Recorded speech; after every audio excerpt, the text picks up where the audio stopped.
திருவள்ளூர் சட்டமன்ற தொகுதியில் அதிமுக வேட்பாளர் BV ரமணா நகர் மற்றும் கிராம பகுதிகளில் தீவிர வாக்கு சேகரிப்பில் ஈடுபட்டார். சேலை ரயில்வே ஸ்டேஷன், மேட்டுத்தரு, தந்தை பெரியார் சாலை, MGR நகர் உள்ளிட்ட பகுதிகளில் பிரச்சாரம் மேற்கொண்ட அவருக்கு பொதுமக்கள் பட்டாசு வெடித்து ஆரத்தி எடுத்து உற்சாக வரவேற்பு அளித்தனர்.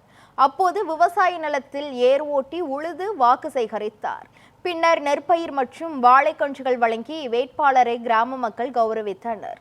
அப்போது பேசிய அவர், கடந்த 10 ஆண்டுகளாக தொகுதியில் எந்த வளர்ச்சியும் நடைபெறவில்லை என்றும் இந்த தேர்தலில் மாற்றத்தை மக்கள் ஏற்படுத்த வேண்டும் என்றும் கூறினார். மேலும் எடப்பாடி அறிவித்த தேர்தல் வாக்குறுதிகள் மற்றும் நலத்திட்டங்களை நிறைவேற்ற அதிமுகவுக்கு வாய்ப்பு தர வேண்டும் என்று கேட்டுக்கொண்டார்.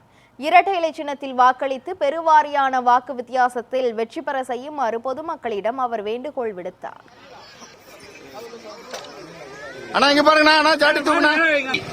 திராவிட முன்னேற்ற கழகம் ஆட்சி கடந்த